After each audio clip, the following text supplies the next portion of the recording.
Hi, my name is Shannon, and this is a Superstring Shaman channel, and I'm an audio engineer.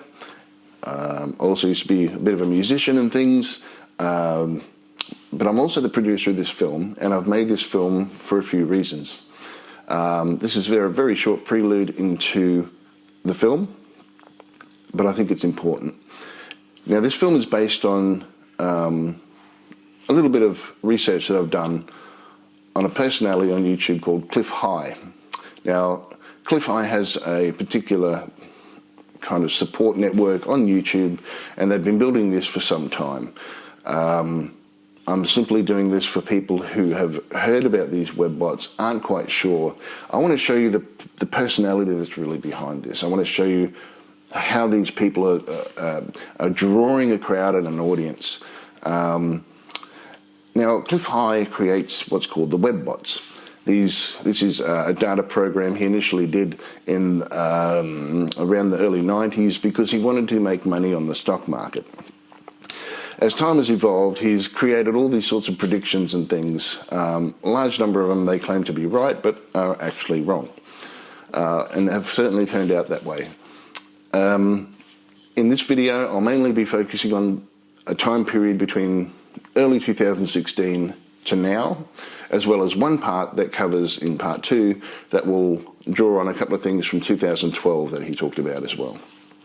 Now, these guys in their circle have made a number of claims about silver and the price of gold and how cryptocurrencies are going to be the future, and everybody needs to move away from the money system because it's going to crash, and you have all these doomsday scenarios.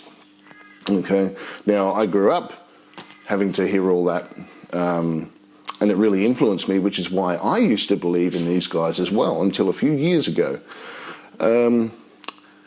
I tried to get my mind into a better place, and I think I'm in a much better place now with my mind, and I can look at these videos that they're putting out and this information that they're putting out with a more critical mind, with a more reasonable mind. And we should always question. It's good to question. It's good to challenge. It's healthy. But you'll find in this video that certain people, especially this particular personality, does not like being questioned and does not like being challenged in particular. So I've broken this video up into a couple of parts, and the first part will look at who Clif High is, what is his personality.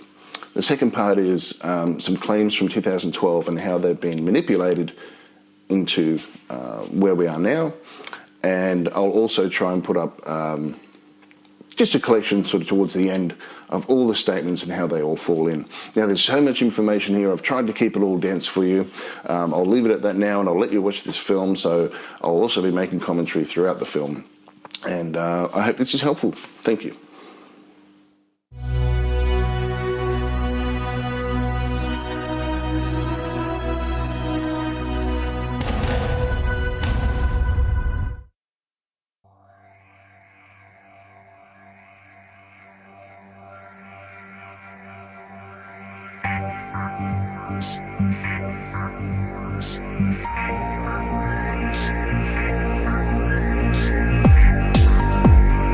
But it's people who tweak software that in turn causes changes in some kind of an energy field that's built on silver doing something. And of course, I get all, oh, maybe it's the the engine for the floating cars, that kind of thing.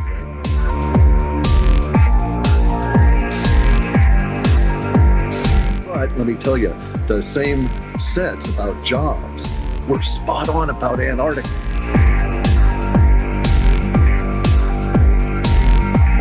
Right, so I can validate that these sets, way the hell back when, told me that there would be all these strange jobs popping up in Antarctica, which indeed have manifest.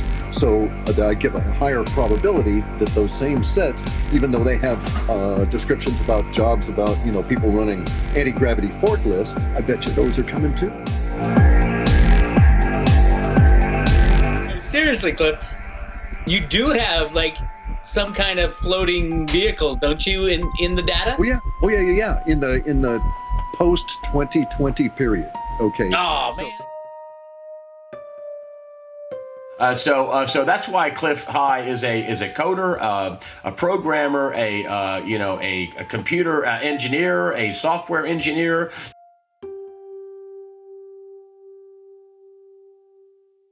I can give him introductions, but he wouldn't want to work for me because I am also self-taught.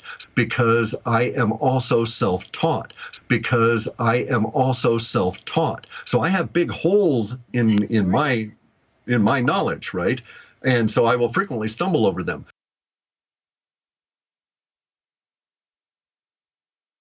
I'm what's known as a schizotypical, okay? Okay, sorry, Cliff. The term is schizotypal or schizotypal. It is not schizotypical. There's no such word as schizotypical. Okay, now you say this in numerous other videos as well, which means you obviously haven't done the basic research on it. You can tout all this other information, but it's not true. Okay, it's schizotypal. One of the things they discovered was that schizophrenia is a continuum. It is not a disease. That's a gene, okay? And so my brother died a raving schizophrenic. He was an early onset schizophrenic. It hit him in his teens. That's very rare, very extreme. Okay, Cliff, here's another one. You just said that it's very rare for people in their, males in their young years to develop schizophrenia. That's completely untrue. Okay, anyone can research this and find out that it is common for people, males, in their young years to develop schizophrenia, especially by the time they're a teen. This is normal. It's not rare. Okay, again, do your research. But it's a gene, and so I carry that gene as well. And they discovered that relatives on either side of schizophrenics, born ahead of them or behind them, but not two individuals behind, but just one individual on either side generationally with schizophrenics, were what they called schizotypical. What is schizotypal personality disorder? Schizotypal personality disorders is very interesting. I think it's characterized by patients who also prefer to be alone. However, unlike the schizoid personality disorder patient, they will endorse an intense amount of anxiety if forced into social settings. And schizotypal individuals are sort of unusual like that. They have unusual experiences, unusual magical thinking. They've sort of lived on their own island, much too long, and they don't get along with other people.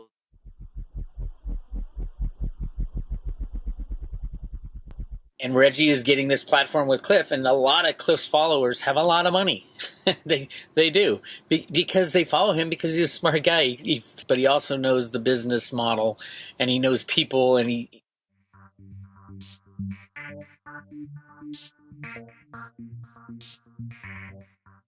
It's basically they pulled away so much from the world that they've started to become unusual, and that would be schizotypal, and their thinking starts to become unusual as well. What are the signs of a schizotypal personality disorder? These patients are very uncomfortable in social settings, so they will endorse a great deal of anxiety if they have to be around other people. The more you hang out with them, it's not like they're going to finally relax and get comfortable with you, you know? And he knows people, and he knows people, and he. So I can actually put him in touch with a lot of people if he wants to get into that world.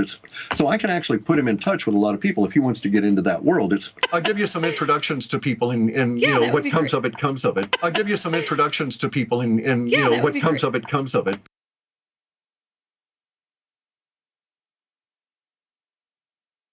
I'm Dr. Genevieve Milnes from Psychology Australia.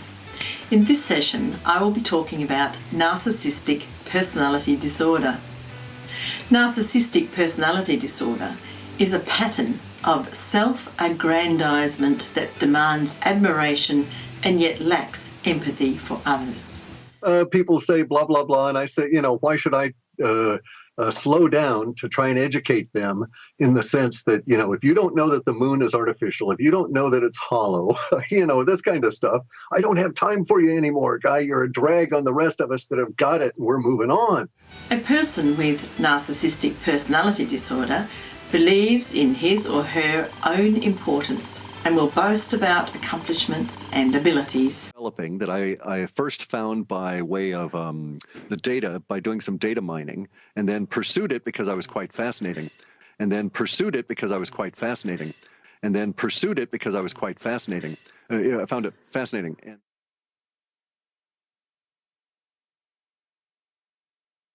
And I was able to get an 82% conversion rate, which would lead to tens of thousands of views. So, and it was on cheap keywords. And I'm not touting my own product, or rather, I'll do it this way. Anybody in free media that's suffering, if I've heard of your website, and you write to me and say you're going to take the advertising approach, I'll give you a free copy of my book on advertising, and I'll give you a year's access to my software to use the Twitter feed with my weighted algorithm on there to get the keywords so that you can, take these guys on. And it's a cooperative effort. This is enlightened self-interest. The more that they use the book, they'll tout it more and so on. So I don't mind giving it away. Believe in their own superiority. Right? The people that are out there actually doing the work in law enforcement and so forth, they've got to follow on that, which is the prosecutions and so on. And so I occupy a kind of a weird position in that people are already referencing some of my work in court cases, which really kind of freaks me out. And require excessive praise and admiration. And Clif High is the best interviewer you're going to find in this space, in the space of the cryptocurrencies, blockchain technologies. Clif's interview is going to expose the value of Veritasium. A programmer, a computer engineer, a software engineer. This is why he does all of his predictive linguistics and gets billions of pieces of information. Yeah. Now, so anyone listening to this, understand what he's saying. He is interpreting data. And he may be calling it fog because that's what it sounds, best described by him. So that's what he's going to say to us. But it may come out as something else technically. But when we all see it, we're like, oh, that's what he meant. Because he's a smart guy. He figures stuff out. Unbelievable. They're envious of others, and yet they become snobbish, haughty, and patronizing. Snobbish, haughty, and patronizing. Well, it's worse than that. Everybody that's a parent, as you have expressed, has been trained by our social order and media all of their lives, and probably by their own experience, to sell their children into slavery. And I refuse to laugh about that because I know these kids. I laugh when things are bad because I do get that. Because freedom is having enough money and enough freedom so you don't have to do what everybody else tells you. No. Excuse me. I think so. Let's get real clear about that. Okay, that's what I call fuck you money. All right, I've got that. Snobbish, haughty, and patronizing. Okay, I work for myself. I've got that kind of money. Freedom is opportunity. Okay, if you're a debt slave, if your mind is controlled, if you've gone into debt to go to an institution that structures your thoughts, you've lost opportunity. You've lost opportunity because you're in debt. You've lost opportunity because you've gone to an institution whose whole goal is to structure your thoughts.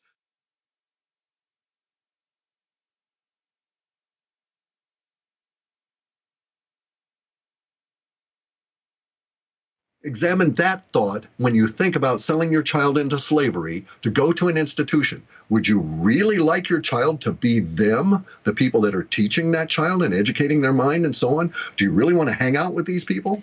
That's a decision you have to make. Yeah, but there is something like with my son. He talks about being an entrepreneur all the time because that's one of the classes I teach, entrepreneurship. I teach ethics.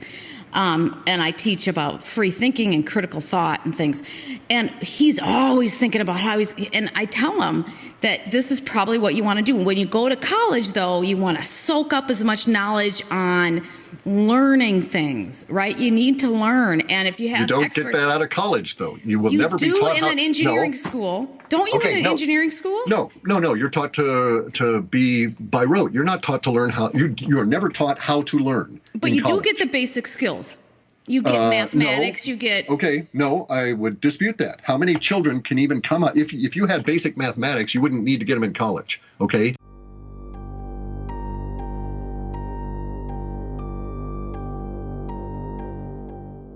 I can give him introductions, but he wouldn't want to work for me because I am also self-taught. Snobbish, haughty, and patronizing.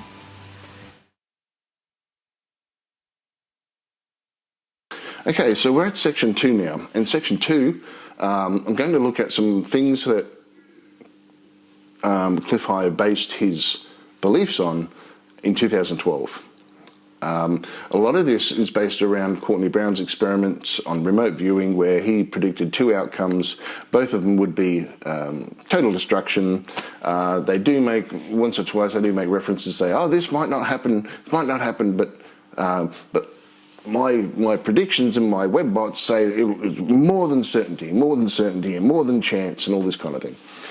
The other interesting thing that I'm calling bullshit on is that on a Greg Hunter video that Clif did very recently, I think it was around July 2017, maybe May, July, Greg Hunter says, oh, he made the prediction that Hillary Clinton was going to go missing at the election, and she won't be seen. Okay, and Clif made that prediction as well. Well, this prediction is actually being manipulated, because in the 2000 video and audio that I'm going to show you, it's actually relating to Clif saying, when all this destruction happens, the elite are going to go underground, and people like Hillary Clinton will go underground and she won't be seen.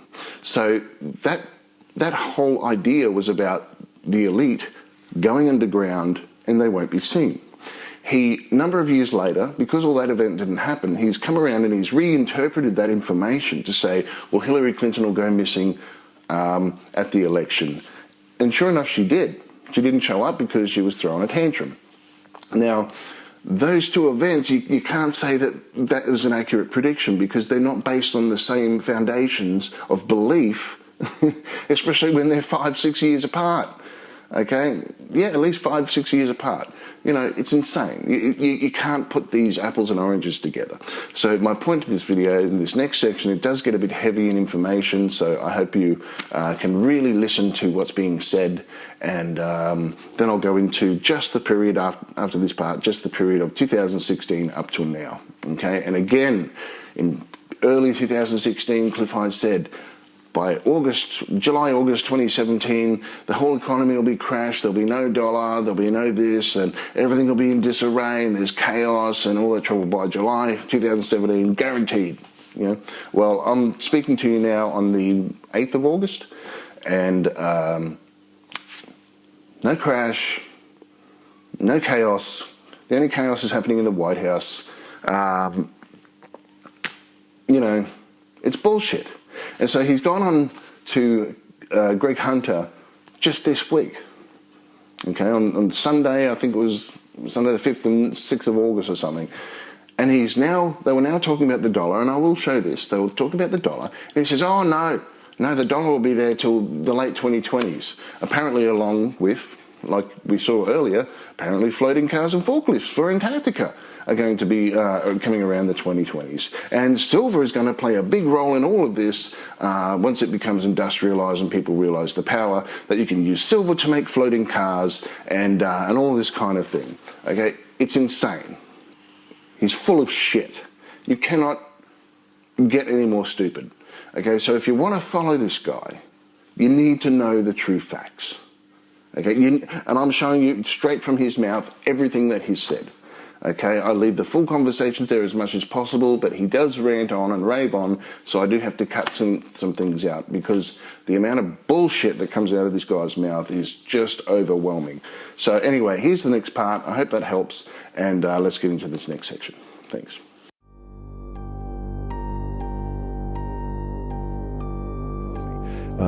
No wonder blah, blah, blah, blah, blah. It just doesn't matter. Anything that the power elite they're doing that makes no damn sense at all in terms of why they're fucking over the planet now all makes sense. They need not care because it's going to happen before June of 2013. So the supposition, in fact, we have a lot of stuff in our data that said that the power elite were going to start disappearing from public sight right around the election time within the populous USA. And so when Hillary is just simply not seen, and somebody says in February, we haven't seen Hillary and her ilk here in the last couple of months. Wonder where that fat old broad is. Well, by then she'll be in her hidey hole. And within a short period of time, you'll see plasma events in the sky, giant static waves will come through and destroy cell towers and so on. And then there will be an impact wave.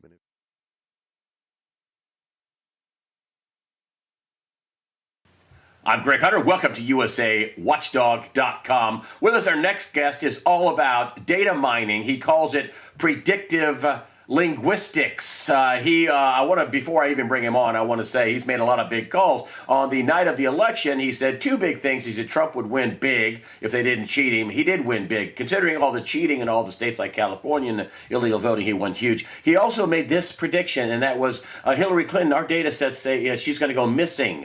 What happened the night of the election when she lost? She was missing.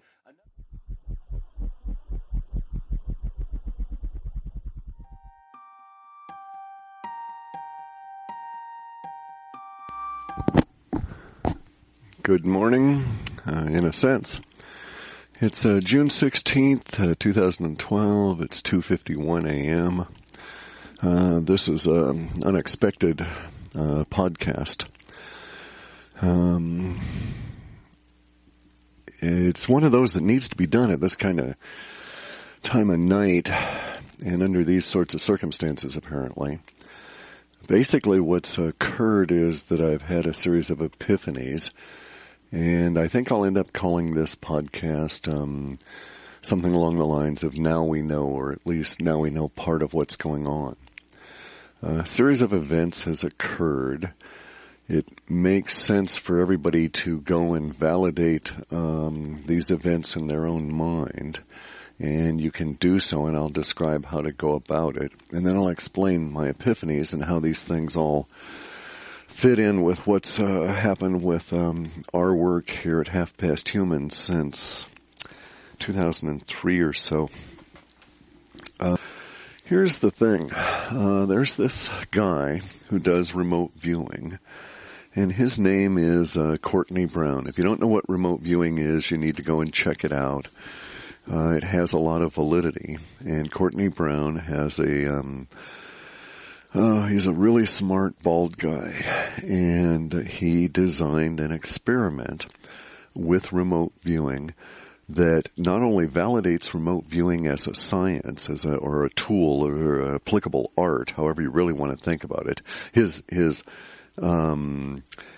experiment was truly scientific.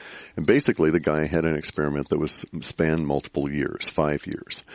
He conceived of the experiment in early 2006, let's say, 2007, took some time to design it, executed the experiment in 2008 with a target date of 2013. Now, the way he did his experiment, it both validates remote viewing as an art, showcases Courtney Brown's skills as a scientist, as a planner, and much more than that. I mean, a masterful executor of experimentation.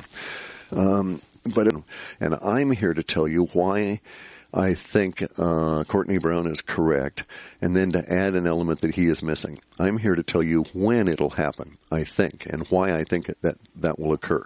So you're going to have to bear with me on this. Here's the upshot of it all. The remote viewers in 2000, when they were viewing this target in 2008, see the target. All is well and good. Let's say it's the Sydney Opera House, which was one of the 9 sites. But then when they see that same Sydney Opera House in 2013, either in 2013 Woo-Woo World A or 2013 non-Woo-Woo World B, the opera house is basically destroyed, as is the local environment to the opera house, and then they have some information about the level of destruction. So, the conclusions are that A, remote viewing is valid because they saw the 2008 version at the time they were reviewing it the way it was in 2008, which was everything is skookum, everything's cool. Then they see 2013, and in either case, it's basically gone through a disaster. So, in any event, we had for a number of years the global coastal event. I think that what's going on is that the global coastal event is going to be manifesting between now and June of 2013. June of 2013 is when the remote viewers were targeting, was that particular time. Now, they could be wrong. I think the odds are very low on that because of the nature of my work and the level of success we've had.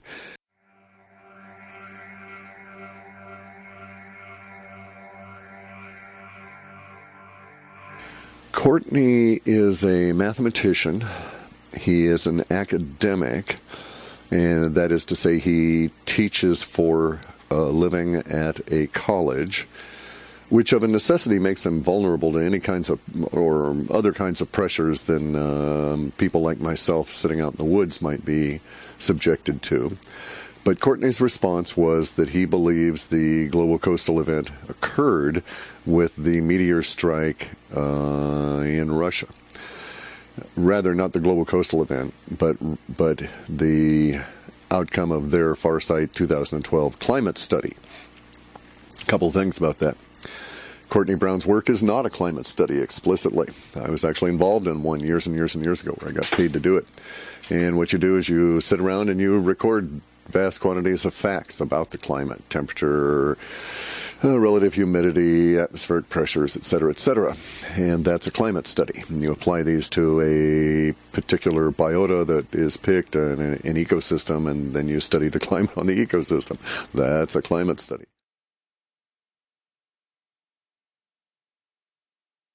Snobbish, haughty, and patronizing. Well, here you go then. This set of temporal markers when I did this was several hundred elements. And Courtney has chosen one and said that this set has been fulfilled. That's not usually how we do things here.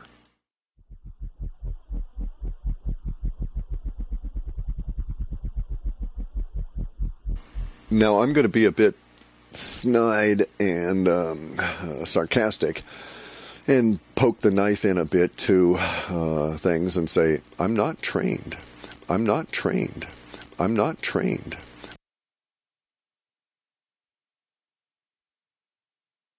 Or rather, excuse me, I am self-trained. I'm not schooled. I'm not an academic. I don't have any degrees. I am educated. I'm self-taught. I know how to think. And so when I think about things, I try and think about them very deeply. And one of the things I thought about with the farsight.org was, June 1, we should wait till then. So I'm not an academic. I don't know why an academic would call his experiment months early. It doesn't make a lot of sense to me. But academics do things because they're told to do things. That's just the way the academy works. If you're an academic, you swear allegiance to the institution of static knowledge that never changes to promote corporate interests, regardless of what the name of your particular institution is within the academic world. That is, they're basically the subtext of all of them. Anything taught in this institution is knowledge that never changes, and you get your degree not by learning to think, not by discovering anything new, but you get your degree by being able to regurgitate back to your teachers the things that they told you, such that they know that you've been correctly indoctrinated. And that's what we call schooling. So I'm not schooled in things. I'm educated. They're envious of others, and yet they become snobbish, haughty, and patronizing. And the rest of us need to get our shit together and start promulgating the idea to create Woo Woo World A 2013A and save as many of the people as possible.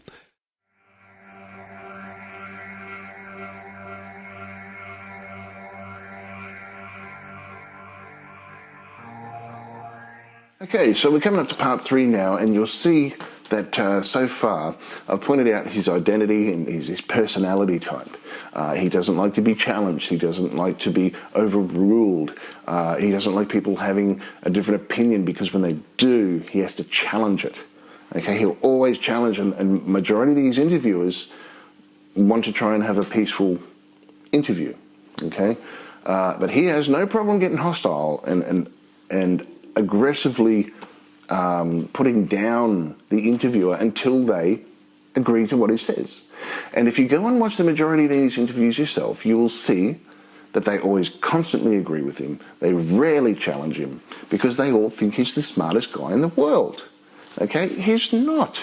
He's a bullshit artist. He's clever, but he's not smart. He's self-taught, and he dogs colleges. And then when someone says, like the Sarah Weltz, I think her name was, in that interview, oh, well, can you train him? Why don't you show him a few things? Oh, well, I'm self-taught, but I can point him to some other people who can help. Are they more qualified than you? I thought you're the smartest man in the world because you're self-taught. Come on. You know, enough of the bullshit. Guys, I'm doing this video so you can see through the bullshit. And this next section, I'm just going to put together in snippets just all the things that he says all the time. And if you still want to be convinced that he's a champion for the truth movement and the future of the world, go for it. Thanks, and I'll have a quick word at the end.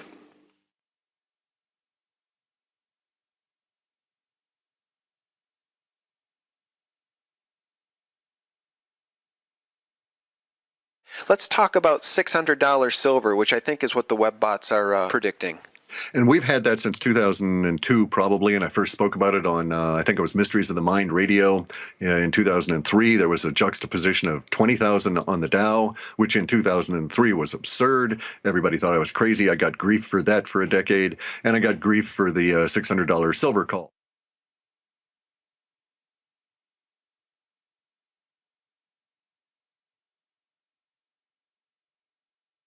We should be at that $600.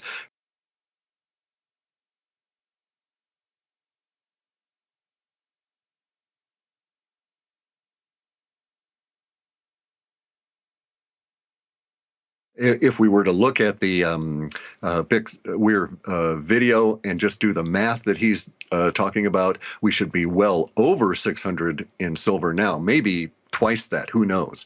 And so the data sets still continue to show silver with that emotional level at the 600 plus. Now, I am getting numbers that show this year we'll crack 145. We'll bust through 145 in US dollars per ounce of silver in some form. We may still have silver at $18, and then the rest of it is premium. I just don't know how it's going to work out.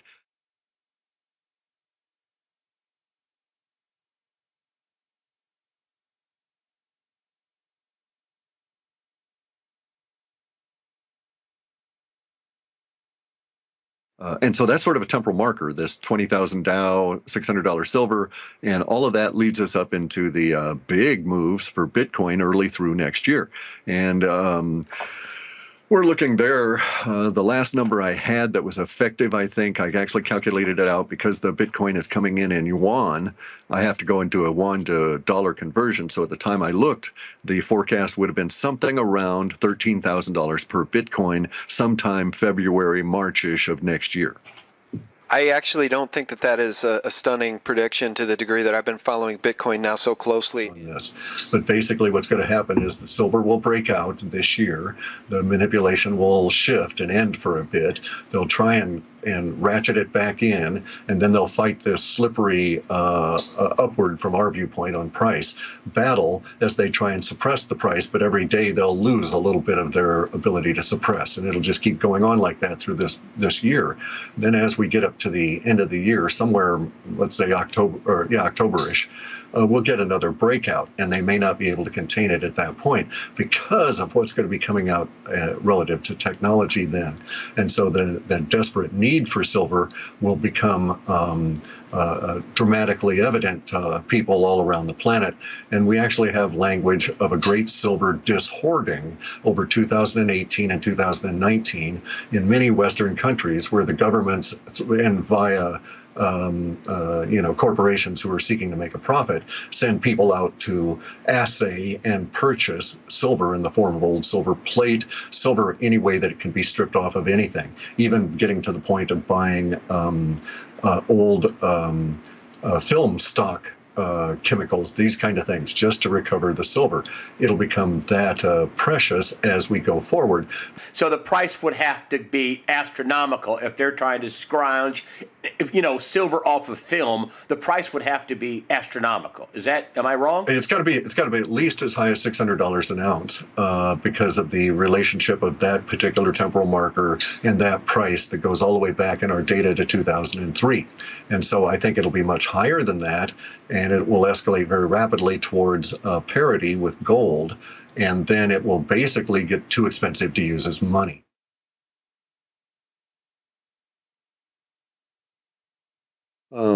Of history, that is to say 2017, when I needed to seriously devote effort to getting the word out about the cryptocurrencies and specific ones, sort of to make up for being the world's worst silver forecaster. You know, so well, some people that can make some money on this. You're just going to be early, not bad. You're just going to be early. Correct. Being early makes you look wrong. I know that with doing stories. Yeah.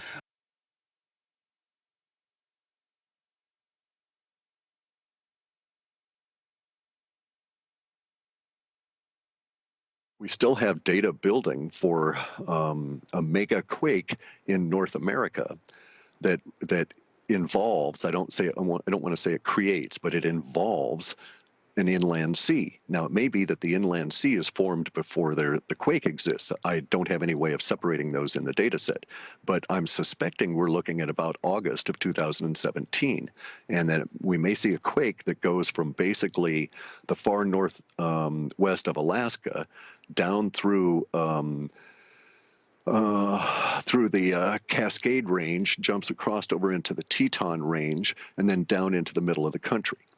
So it's a diagonal sort of a step kind of a thing insofar as how the geographic parameters are laying out now. But basically the data is saying in the long-term data sets now that we're looking at a huge impact on the population of the North America, not just the U.S., but of North America as a result of this quake, even though it's showing up now and it's well over a year out. And that is that we've got this new ultraviolet D coming. The sun is very, very, very much agitated compared to when it was when I grew up, right? I grew up in the years of the yellow sun, yep. and it changed, and we're now in the years of the white sun heading towards blue-white.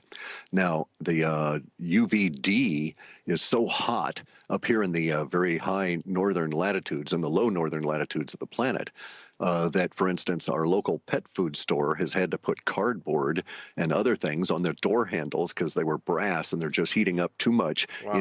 in only 3 days of hot temperature up here once the chemtrails were sort of knocked back. The sets are showing now that we're looking at 80, 90 years of sound money after we go through this upheaval of the next few years and plop into the 2020s, because the long-term data sets are showing 4 and 5 generations that will just say, no, that's paper debt, we don't do that. And plus, there's going to be all kinds of earth changes and stuff that disrupt the social order to the extent that markets will disappear simply because of what's going on, actual manifestation on the ground.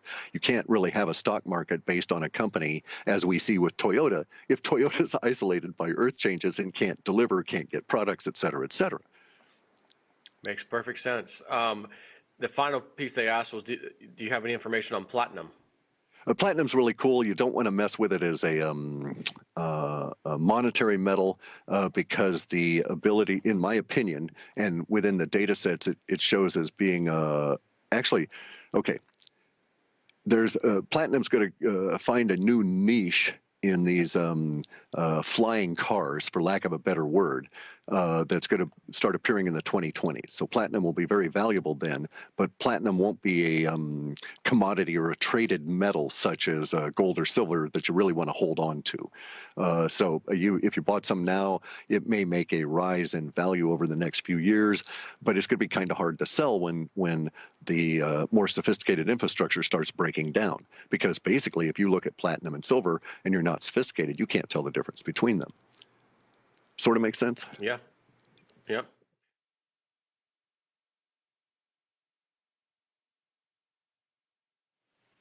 The time horizon really looks, in terms of a crash, in terms of when that word will show up in newspapers and stuff, that really looks to be mid-July. Okay, that's when we start seeing that word showing up in mainstream, or being forecasted showing up in mainstream media. So I'm suspecting, and then there's all kinds of other indicators that the market's going to do this weird little calm period in June as the Fed reacts to what happens at the end of May, or throughout all of May, but really at the end of May. There's sort of a calm response period in June as everybody tries to collect their wits. They make a response at the end of June, early July, and the markets go, bleh. And that's off to the races from there with silver and Bitcoin. And there's this underlying thing that keeps showing up. I don't know what it is, but basically, if I were to just offer it as an open interpretation, Turkey behaves badly and causes a commercial failure in some country not in Turkey. That commercial failure sets off a derivative shitstorm. Okay, just ignites it, and that's what brings down the Italian banks. And from there on, it just rolls out. Interesting. So that's the straightest line of the data we have into the crash in July. So it'll start in the Mideast or somewhere that Turkey's involved with, spread up to the Italian banks, go through London, and hit us all in a matter of probably a day. Wow. That's the way it works today with the electronics, right? Exactly, yes. We've had for years and years and years in the long-term data, especially from Terra data, but also from the USA POP, the idea of a diaspora of the populace having to be moved because an earthquake or something causes a river to change course, and that river was a cooling river for at least one, but probably more than one nuclear plant. So once the river dries up, the nuclear plants go into super hypercritical within a matter of hours, because truly there's just, the way it looks, it's a, well, you've seen these things about the sinkholes in Mexico where they ate a river. You know, sinkhole opens up and the river just goes there and everybody downstream got nothing from that point on. This is the kind of thing we're looking at. And so because of the nuke plants going batshit in the southeast, lots of people have to head north very rapidly. So wherever it is, they spread out from that point, heading up to Canada, over towards the west, down towards Mexico, and down towards Florida, just to get the way away from it. So that's the descriptor of it. It seems to have a major bubble of or bulge of data that appears around the time of this August 2017 earthquake, so the earthquake that may come through may cause things like rivers to change course, and then the ancillary fall-on problems. Wow.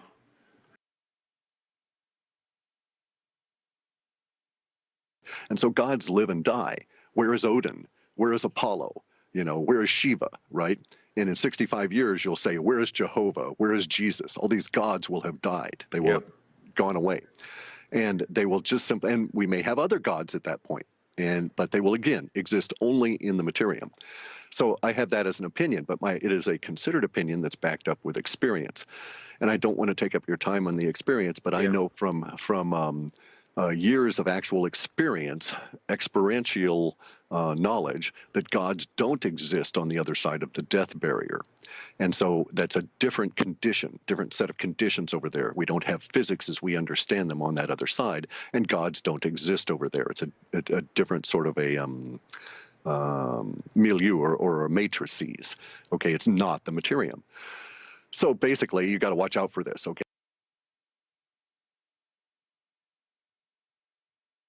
Do it. Now, there are a bunch of no talent, no skill, few ambition, locked into place, put down, constrained, beat on people, okay?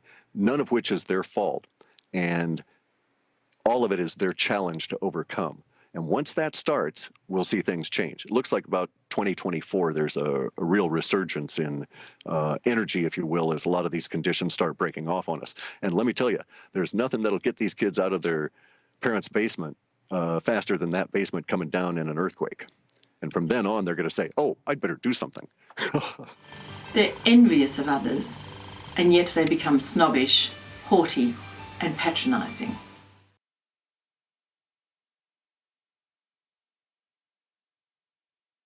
Indeed, yes. We're in for a really intense period of time. All of my emotional indicators on my emotional reduction engine on the language are just shooting through the roof. And it looks like a very interesting 2 months in particular, August and September, a slight lull, and then 4 or 5 years of just absolute whipped up chaos. So theoretically, I mean, if indeed I'm correct that the strange energies from space are the causal aspect of our current conundrums, then the whole thing should ease off and the tension relax sometime over the end of the year. It's dying. Let's just talk about the dollar. Why is it dying, and how much farther is it going to go down? You're referencing it going down against a basket of other currencies, other paper, so that's a meaningless reference, okay? The dollar still going down. It is going down, and the best proof of that is Bitcoin. And so if we were to look at Bitcoin at the beginning of the year at, I think it was like about 1,000, and now it's at about 2,800, well, that gives you your actual measure of real inflation against the dollar, how bad the dollar is dying.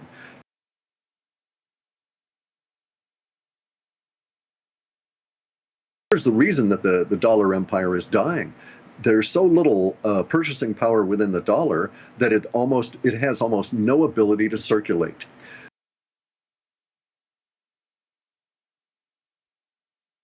And the dollar, would you say by the end of 2018 the dollar's toast? We're not even going to be using it? No. The dollar will stick around until probably the end of the 2020s. He's full of shit. He's full of shit. He's full of shit. And we're almost at that stage now with the U.S. dollar. It has been wasted on wars and attempting to create empire. Our empire is dying, just like the British Empire is dying, and it's died. And it's like, hooray! I think it's great that the empire goes away. Empires are stupid.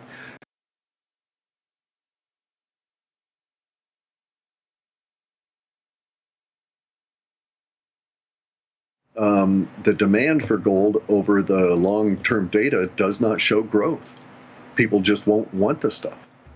But would you be a holder of gold anyway? It's just Oh, sure. I like this stuff. You know, it's got interesting properties, and it's a good store of value, at least for the next 3 or 4 or 5 years, especially against the U.S. dollar, because the U.S. dollar is dying. So if you're buying it with U.S. dollars, that's a good trade. You'd focus, if you're going to go into the metal, you'd focus on silver. Silver's going to go crazy.